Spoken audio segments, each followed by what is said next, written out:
What's up, Wealthy Boss? Welcome to another episode of The Wealthy Boss Show. I have such an inspirational guest today. I can't wait for her to share a little bit more of her wisdom, as well as, most importantly, her practical strategies for weaving in self-care when it just seems like you don't have enough hours in the day. So I am joined today by special guest Sapna Shah from We Go Kids. So welcome to the show, Sapna. Thanks, Mariah. I'm happy to be here. Yay! So tell us a little bit about the main things that occupy your time on a day-to-day basis, because you have a lot going on. Yeah, well, I am a mom of 5-year-old triplets, and they occupy a considerable amount of my time. And I'm also the founder of We Go Kids. That's amazing. And tell us what We Go Kids entails. So We Go Kids is the premier parenting subscription where I see real parents go to. We have responsible children's products to a platform delivering daily parenting education to parents in kind of a fun, entertaining way. So a daily lifeline for parents that I know when I was first starting out as a new mom, I needed desperately. I love that. And you have a podcast now, too, for people who have a hard time sitting down in front of a computer for long periods of time. You started a podcast recently, right? Yes, absolutely. We do actually weekly. We have 3 web TV shows and a podcast that we do every week. Oh, that's wonderful. So you have so many resources for busy parents. I love that. So tell me a little bit behind the scenes. You know, the wealthy bosses tend to be entrepreneurs. And as we know, just having a business can feel like having a baby or multiple babies, just all on its own. And taking time to invest in our emotional or physical health can really sometimes feel like, you know, not beyond the realm of possibility as an entrepreneur. When you tack on a family, let alone 3 5-year-olds, then that temptation to really, you know, just keep everything all fires burning 100% of the time and never really restore or replenish or give yourself the resources that you need to keep going. That temptation is very real, but I also know that self-care is a topic that you're really passionate about, that you are an advocate of, and you had recently spoken on this topic on one of our Wealthy Bosses Speak series. You got a chance to speak briefly about it. So tell me a little bit more about why self-care is important to you and how you make that happen when you have a business and 3 young children at home. Well, it's really funny because when I first became a mom, I mean, you know, my entire life I'm a spoiled single child, so I've always been able to do what I want, when I want, how I want to do it. And then when I became a mom of triplets, that all went out the window. I found myself really struggling for several months trying to do everything. Wow. At that time, I was working full-time from home. Wow. And I had the kids and everything. And I don't know how it popped into my head, but I had a dream one night and I was on an airplane. And you know, when you go on an airplane, they tell you that in the event of an emergency, and you're traveling with a child, put the oxygen mask on yourself first. Yeah. Because you are of no use to anyone if you're passed out on the airplane. Yes. And that kind of was a pivotal moment for me when I realized that it is more important that I overcome the guilt associated with self-care and actually take care of myself, so that I can do all of the things that are so important for me to do. I love that. So that actually occurred to you in a dream, you said. Wow. Yeah, it was really weird. Yeah, and I remembered it vividly when I woke up, and I was like, "Oh wow, you know, that resonated with me." The universe is definitely trying to tell you something. That's awesome. That's so good. So from there, kind of what changed? Like practically, you said, "Okay, I know I need to take care of myself so that I can have the energy and the good mood and the mental wits to take care of everything around me." So then, you know, what were some changes that you started making as a result of that? Like, how did that look practically? Well, practically, I kind of took a look at how I was spending my time every day. And what I found was that I was juggling a lot of different things at the same time. So I was doing, before I became a mom, I was like a high level multitasker. It was what my bosses loved about me was that I was able to manage multiple projects at the same time. Yeah. And what I found after my kids was that multitasking was just draining for me. Yeah. It was exhausting. I wasn't productive. I wasn't able to do anything well, and I really wasn't even able to do anything good. So I stopped. Yeah. I stopped cold turkey. Wow. And I started what I call time blocking, so that I would then section out my day where I would spend, I'm spending 1 hour doing this project, and that's the only thing that I would work on. And then, I've got the next 2 hours with the kids. And so that is the only thing I am doing. There are no phones around me, no computers near me. Like, my focus is on the kids. And then for the next hour, I'm going to do this. And what I found by kind of making that, which it sounds simple, but it takes a lot of work to not let yourself go back to multitasking mode.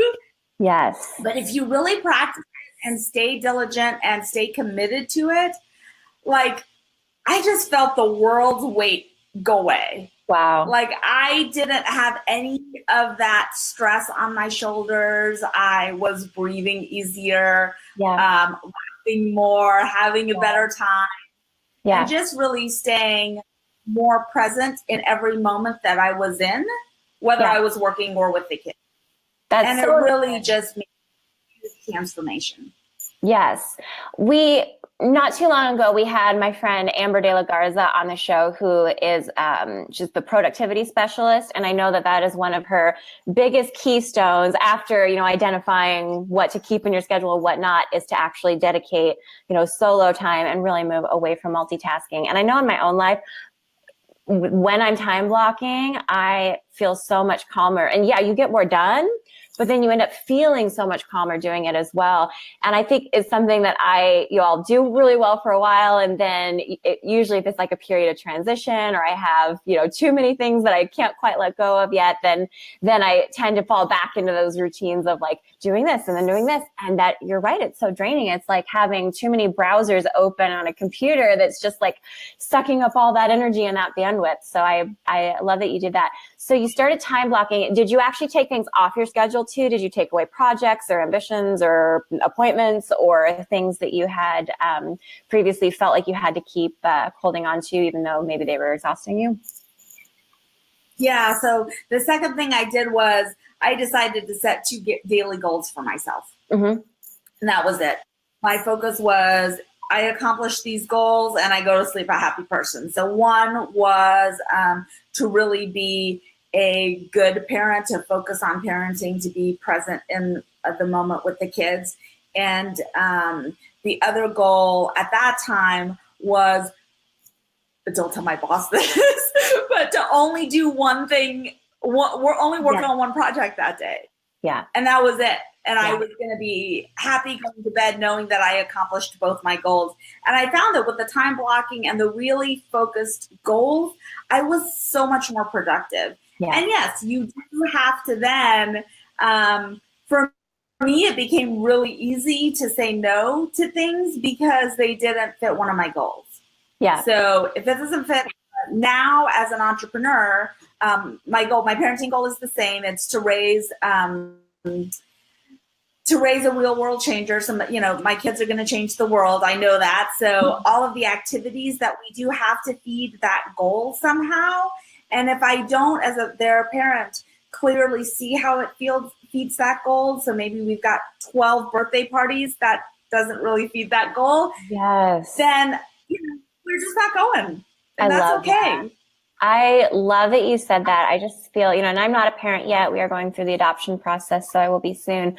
But I see so many parents that to me feel like they're just exhausting themselves on these things that don't really make them better parents, maybe don't even make their families better, but they feel this sense of obligation or social expectation, or that they'd be letting down their kids to say no to being a taxi for everything. And so, as we've started the preparation for parenting, that's been a big part of our conversation is, limiting the number of activities that, our future daughter's involved with, and having her, be okay, like building in the normalcy of her having some downtime, and recognizing that she will need some downtime as well, because I'm sure you have much better statistics with this than I do, being a parenting expert. But I know I've read some data recently, some research that kids' cortisol levels are higher than any previous generation. Do you have any type of insight into that, and how, creating a frenzied pace and schedule for our kids ends up impacting them long term?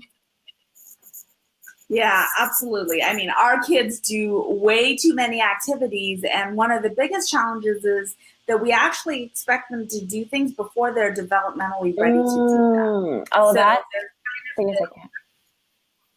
Yeah, and that adds to those cortisol levels, to that stress, because we're expecting them to read and to play soccer and to be able to do things that they're developmentally not ready to do. Wow. And if you just take a step back and let them, as a parent, my number one paradigm shift was, it's actually not my job to teach them. It's my job to shut up, take a step back, and learn from them. Wow. Because they, at that age, especially when, they're really young, know exactly what they need, when they need it, and how they need it. So when they need downtime, they will just go and sit with one thing and be quiet. And as a first-time parent, you're like, is she okay? Is he okay? And the truth is, they don't. They know when they're overstimulated and how to take that step back. And so I think, in a way, that we kind of unparent them because we teach them how to be too busy and too involved and too occupied, when they already actually know how to do it the right way from the beginning. Wow, that's really insightful. That's super helpful. So, and then when did entrepreneurialism then enter the picture for you, and how did that flow as a result of your background and self-care and your kids? How did that work into the whole puzzle? Well, I grew up, my parents are entrepreneurs, so I always thought I would own my own business, but we tried for 10 years to have kids. We did end up doing IVF and had the triplets. Yeah. And so at that point in time, really my only thing was, I wanted to be a parent for 10 years. I wanted to be a mom for so long. And there's a quote that I love is, remember when you wanted what you have now. And good. So yeah, that keeps me very grounded. I'm sure. So I had no intention of being a business or anything, but one day when I was sitting on the floor, the triplets were napping. They were 6 months old and they're rocking plays, and my yoga teacher sent me this Facebook message that said, I'm looking for some cute yoga clothes for my grandkids, and maybe you'll do something for that. And I just laughed out loud. I'm like, if I took a picture of my situation right now, there's no chance in this world that I am starting a business.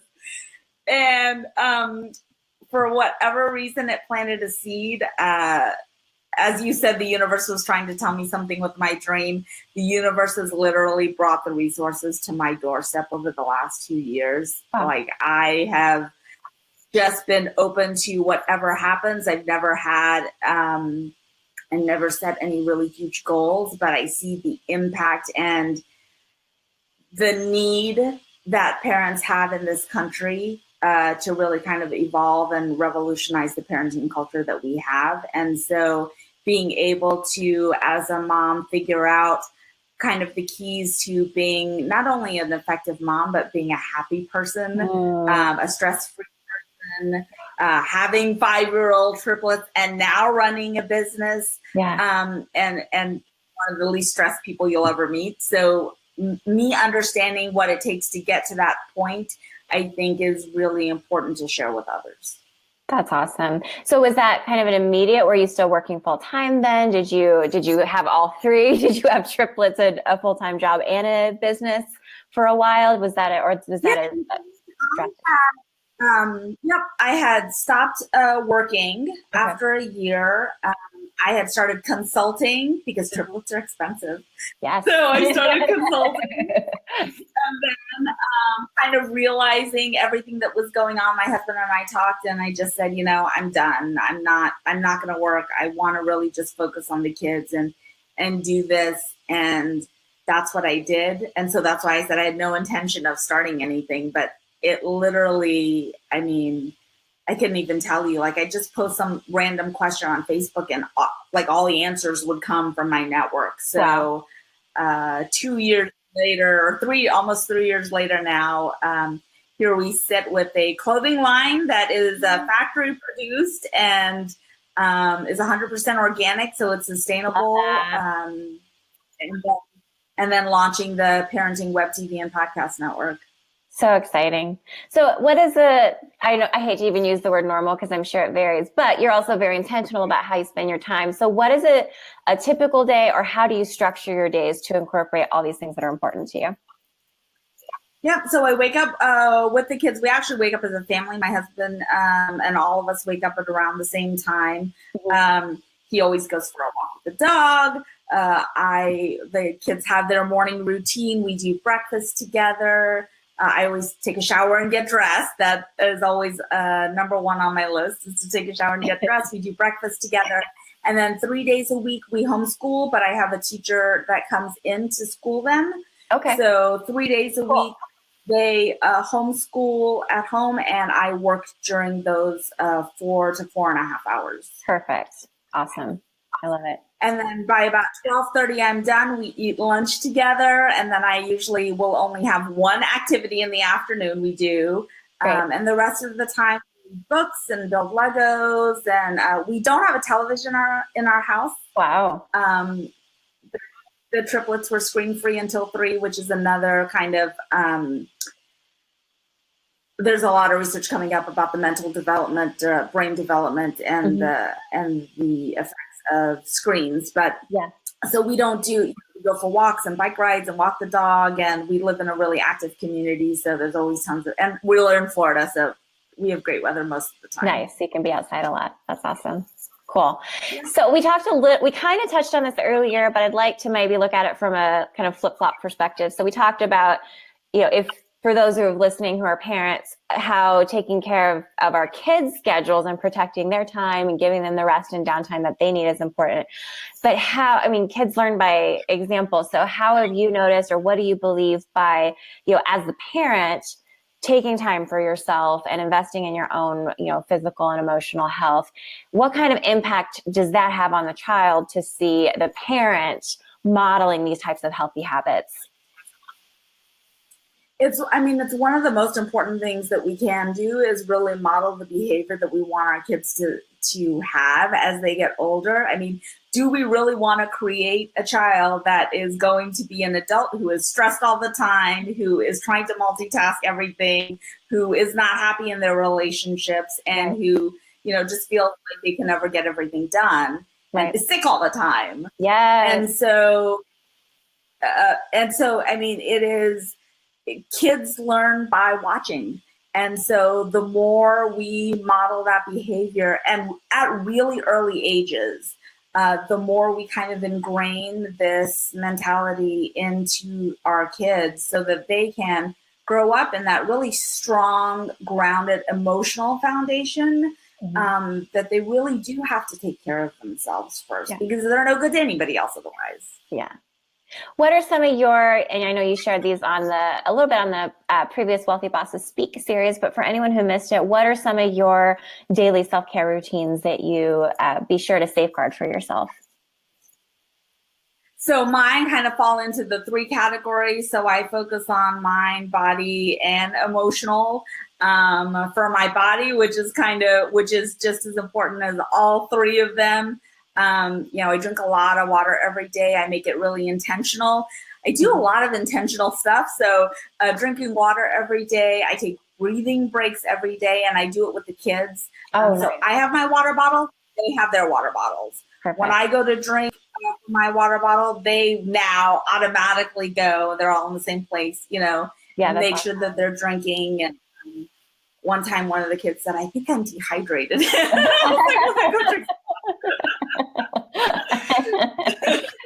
How funny.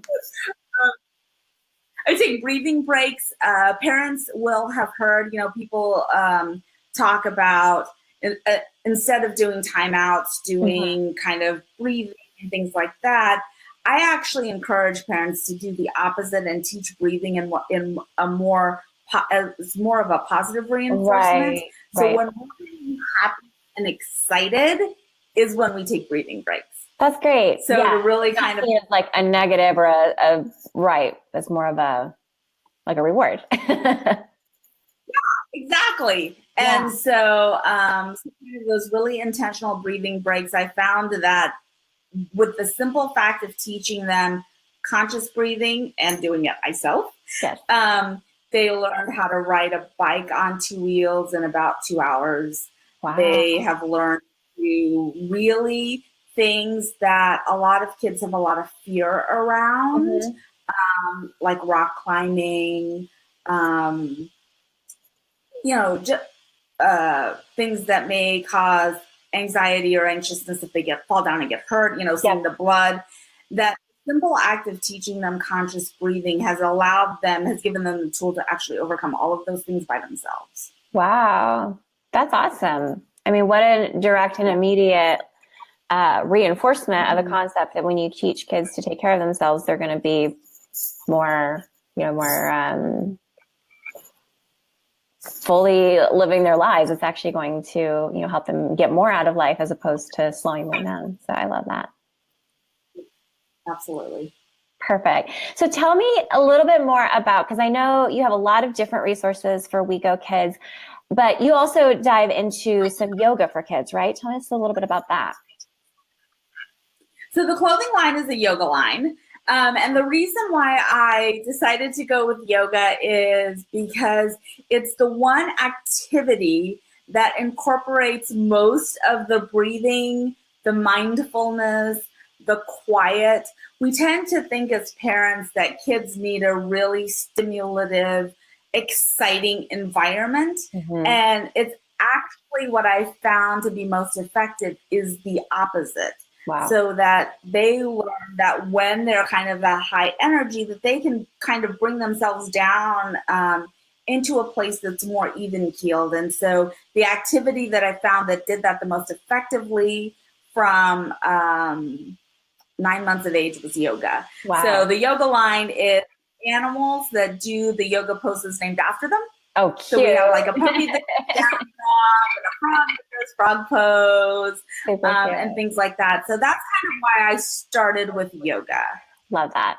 Love that. And are you a yoga instructor, or you just have found that to be so beneficial for you that you wanted to share that?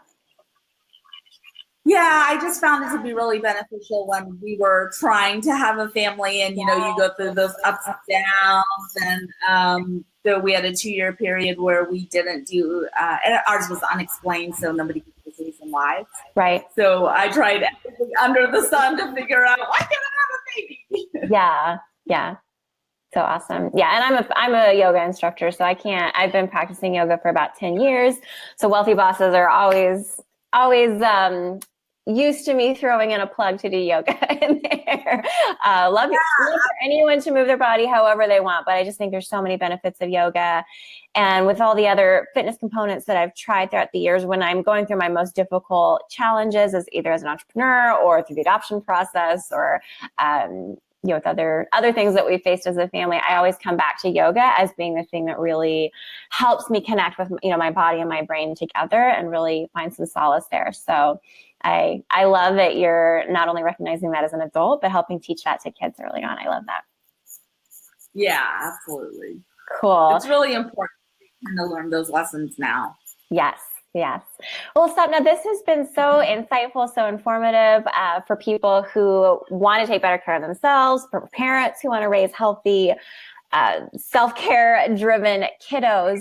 Where can people find more about what you offer? You have a lot of different resources. So what's the best way for someone to navigate all the help that you can provide for them?